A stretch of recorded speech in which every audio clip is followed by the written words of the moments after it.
Now turn to Section 2.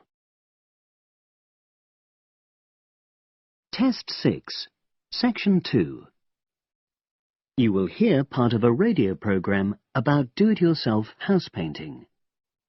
First, you have some time to look at questions 11 to 14.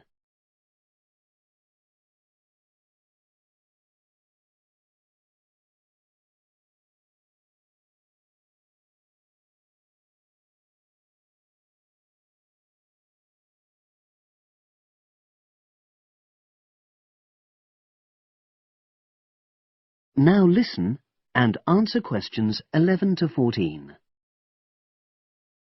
Good morning, everyone, and welcome to our weekly series on home improvements. Today's program is about do-it-yourself house painting.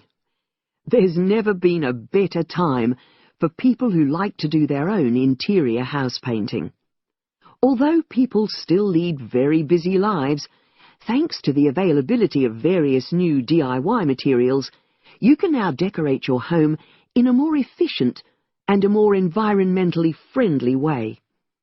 In 2009 alone, approximately 53 million litres of the paint that was sold in the UK were left untouched.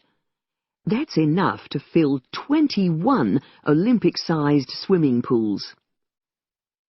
It's easy to overestimate how much paint you'll need to decorate your room if you use guesswork. And if you know exactly how much paint is needed, you avoid unnecessary waste. There are automatic paint calculators available now. Most of the major paint manufacturers provide them. Look on their websites or just Google paint calculator and see what comes up.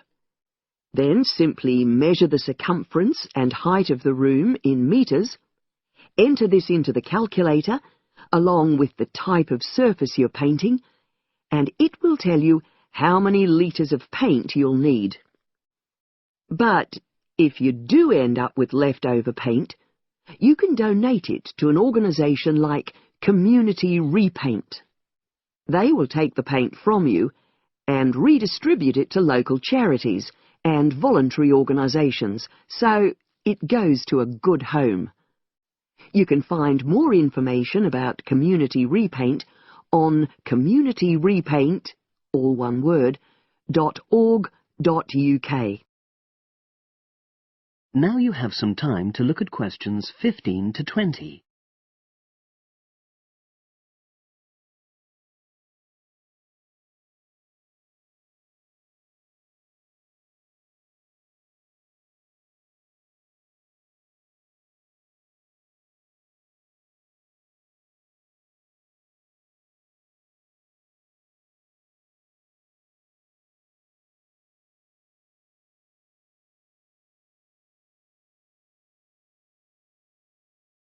Now listen and answer questions 15 to 20.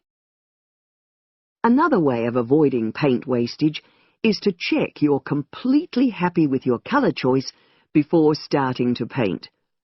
For example, you can get a small sample of the colour you're thinking of using, then paint a board and move it around the room, so you can see how it looks against your furnishings and in different lights. Also, it's always better to buy high-quality paints because you get what you pay for. If you buy cheap paint, you might need to apply 2 or 3 coats to achieve the same coverage that you'd get from 1 coat of a good quality paint. You could also spend a week on a job that could have been done in a day or 2. And consider the environment. Most paint manufacturers now sell water-based paints that don't contain harmful chemicals or give off harmful odours, so get one of these. You can also buy paint that's packaged in recyclable containers. There's a lot more choice than there used to be. You can only do a good job which will last if you prepare the surfaces thoroughly before painting. In fact, in many ways, if you want to do a professional-looking job, this is more important than the painting itself. If there are any cracks or patches of loose plaster, painting over them won't solve the problem. Take the plaster out and fill the holes, allowing enough time for the new plaster to dry. And you won't get a smooth finish if the walls are dusty or greasy, so washing with water isn't enough. Use a solution of decorator's soap and rinse well with warm water afterwards. When you're ready to paint, we suggest you use a medium pile roller for walls and ceilings. A lot of people tend to use short pile rollers, but these give a patchy finish, and that wastes paint and time. Similarly, long pile rollers can create a thick textured effect, which looks messy. The same goes for brushes. The stronger the bristles, the easier they are to wash and reuse. And as you've chosen a water-based paint, clean your brushes with cold water, because it's more energy efficient that way. As you're decorating, keep transferring small amounts of paint into a tray and keep topping it up when you need to. This reduces the chance of it being contaminated by dust and pieces of dirt. And finally, water-based paint doesn't have a lingering smell, so that's not an issue anymore. But it's airflow rather than heat that helps the paint dry quicker. So, to help finish the job in the quickest time, leave your doors and windows open. The faster the paint is dry, and the job finished, the quicker you can start enjoying your room. In tomorrow's program, I'll be giving some advice on...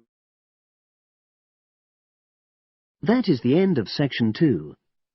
You now have half a minute to check your answers.